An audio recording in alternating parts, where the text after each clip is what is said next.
Hello everyone. Happy Wednesday, and it is a lovely Wednesday indeed because we are here to talk about Invincible.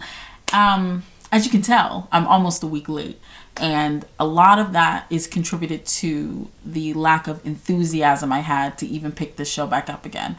I'm gonna tell you right now, the hiatus, especially this season, really killed any type of momentum that I had within the show. And shout out to Blackstone Yellow. I don't know if that's still your username, because they've said this before in my comments. But the hiatus has really killed the momentum with this show. Between the first season and this one, and now between season 2A and now season 2B, it was just ridiculous. Like, we really shouldn't have had so much time in between the first 4 episodes and these 4 episodes, because the first 4 episodes were they were okay. Like, they weren't horrible, but they weren't spectacular. I wasn't on the edge of my seat every single episode. And even when we left off with the whole debacle between Mark and Omni-Man and the Viltrumite, like, that was a great battle, but the build up to that was it was okay. Like, it just didn't constitute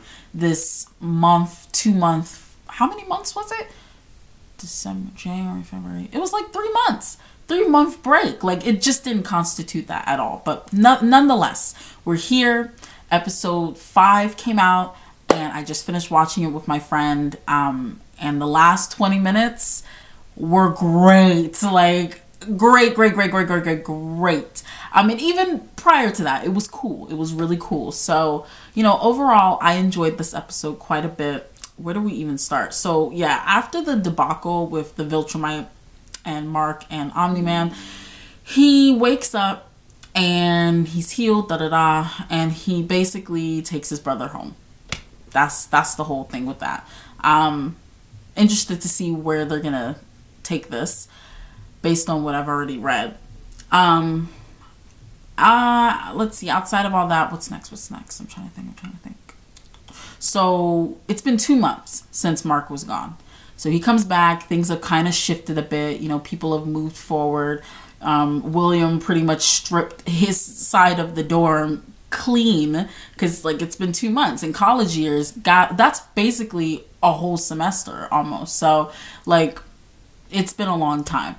And, things with William are cool, but things with Amber are shaky. And, me, as someone who is not a fan of these two in this show, being a couple, I say they should just break up. Amber was, at the end, Mark had to go to space again.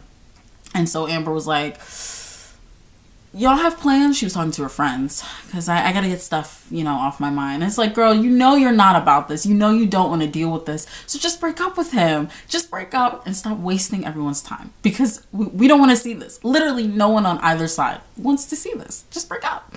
So, there's that. And then him and his mom are kind of cool. When he comes back, he basically breaks it all down for his mom, and his mom is just, like, incredulous over the entire situation, but basically agrees to take in the boy and raise him. At the end of the day, this was done reluctantly by Debbie. However, I think she truthfully took in this child just out of the kindness of her heart, which I can't believe she actually did that. Like, in episodes 3 and 4, Debbie was going through it, rightfully so. She was pissed off, and it's only been 2 months since that all went down. And 2 months, that's time. That's a long time. However, I don't believe that it's so long to which you let go of all those feelings so quickly, and you would take in a child that's a product of your sociopathic ex-husband and an alien woman from another planet. Now, the child is victimless in all of this, right? But if I were to see my child walk in with another person's kid, with my ex-husband's new kid, I would be pissed off at the parents, because why are you making this baby my child's responsibility? Red flag, emotional manipulation, blah, blah, blah. And, that's just what was going through my mind when that whole scene was going on. Even when Mark was on that planet, which I can't remember the name, the mother was saying, when the baby gets older, he's gonna come looking for you. So let him do that. Like, I feel like he could have just stayed there, and then when it was time, he busts his way into planet Earth or wherever Mark happens to be, and then boom, like, we get that rolling. Like, to just kind of have it ham-fisted was like, oh, okay. I guess it was there to further create conflict between Cecil and the family, which happens later on in this episode. But I was just astounded that Debbie actually agreed to take him in. Probably really kindness of her heart and the words of her son. But, you know, Debbie still ate Nolan up. Like, he's never put on the hook for the lives he destroys, period. That's the truth. But yeah, I was just astounded that would. So my favorite part of this whole episode was the back and forth between Donald and Cecil. When Donald raised his voice and commanded the room, he said, "Everybody out. I need the room." I said, "You go, Donald. You go." Because I've been waiting for him to kind of speak up. You know, this has been building. Clearly something's wrong. Like, he shouldn't be here. And so he finally confronted Cecil, and Cecil was like, "Look, you're a robot. Like, we took your brain, we put it in this machine, and this is who you are now, whatever." And, you know, he's not really treating it as a big deal, but obviously for Donald, this is monumental, and he feels like, you know, his privacy was breached. He just feels like a lot of things were breached. And so, you know, Cecil is like, get over it. And so, you know, him and Donald, they're about to go at it, but then they're interrupted because there is bigger drama afloat with the Sequoids. Is that how you say it? Sequoids? I think so. Basically, think of Starro. Think of another version of Starro. That's these Sequoids, right? So they're coming to Earth to invade, and, you know, we're kind of like, what the hell is going on?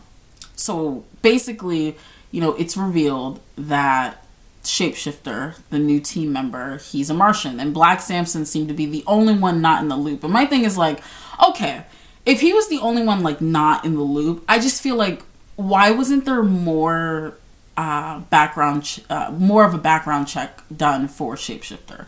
Like, everyone seemed to, you know that he was a Martian, but no one thought to do any type of like serious background check, unless I missed that. I could have missed that, right? So that's going on, and basically Shapeshifter comes clean. He's like, I'm kind of the reason this is happening because I knocked out the astronaut and then assumed his identity to come to Earth and be a boy. I want to be a real boy. But it turns out, no, because the astronaut, he gets taken over by the Sequoids, and then he just becomes this tyrannical overlord of the Sequoids, and now they're coming to invade. And so all of this leads up to the team being split in two, right? So Mark, Eve, Rex, Black Samson, I think Monster Girl, they all go to space to deal with the Sequoids, right? Rex, Shrink Ray, and Kate, they stay behind to kind of deal with anything else that may be going on.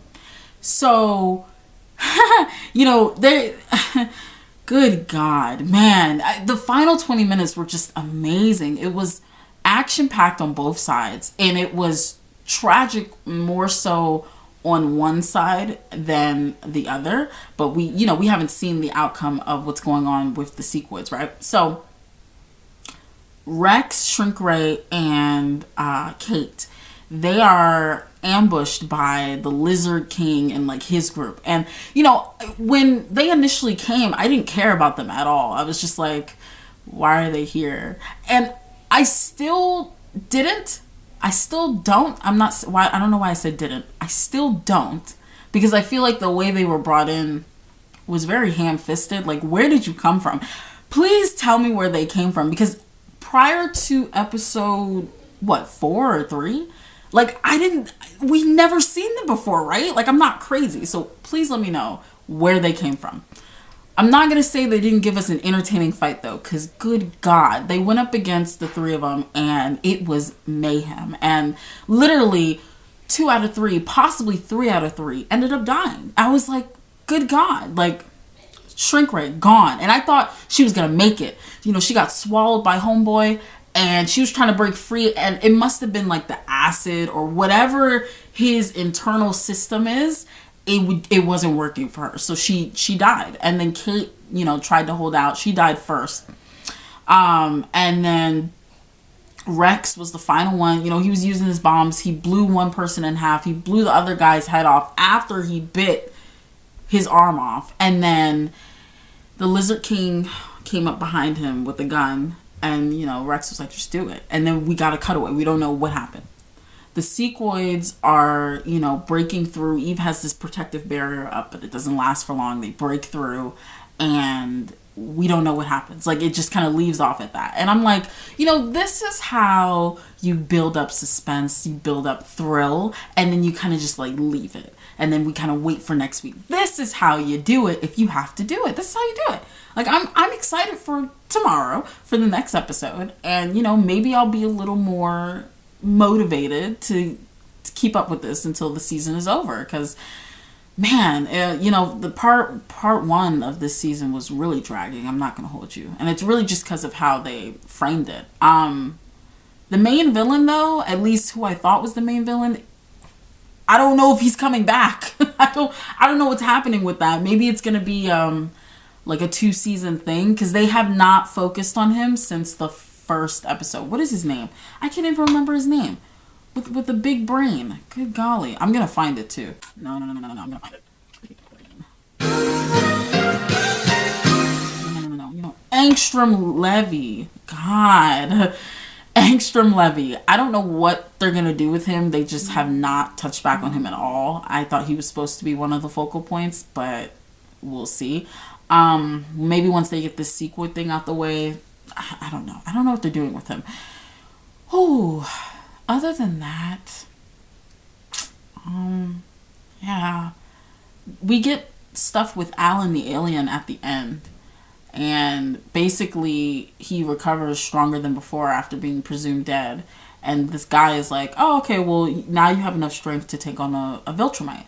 And then he rips off his fake beard, and then Alan's like, holy shit, you're a Viltrumite? And then he's like, no, but well, I am, but I'm rebelling against the organization. And so Alan's like, oh. And then the guy's like, okay, you need to lead me to Invincible because he's the key to all of this. And it's just like, huh? It's like, whoa. It feels like I'm intrigued by this plot, but I feel like there's a lot going on, and we need to kind of get focused. I just feel like we've got a lot happening, and we're not, it feels a little discombobulated right now, for the season.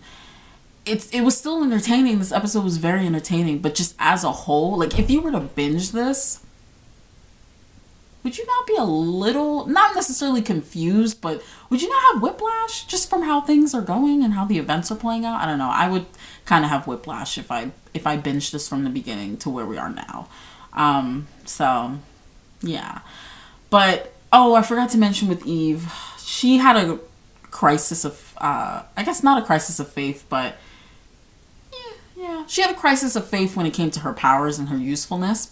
And so Rex, of all people, kind of had a conversation with her. And part of me felt like Mark should have been the one to have that conversation, because he, of all people, certainly knows how she feels when it comes to feeling useless and feeling like your powers are a burden, if anything, right? But maybe Mark was not in the space to kind of have that conversation and be the one to give Eve the advice that Rex ended up giving her, which is like, you've helped so many people, like you are an amazing person, please don't let anyone tell you otherwise. That was essentially the advice. So yeah, Eve has that little crisis of faith, but it's resolved like that, so I feel like it didn't really amount to anything. Like it was solved within one scene. Like, okay. Yeah, I don't know. I feel like that break did not help with Eve's storyline, because the fact that she was feeling as if she was useless and like everything she touches turns to shit. The fact that she was really feeling like that. And the last episode we saw that in was 4, and then we had a 3-month break. Like, then we come back and it's solved. There's no time to really sit with it. because at this point people have probably forgotten about it, and if they did remember it, again, we didn't spend enough time really letting it be fleshed out before it's solved with Rex of all people. Like, I don't know, it just, yeah. But I think that's it. That is the gist of what I have for the episode. I can't remember anything else significant that happened. I'm trying to think. Yeah, no.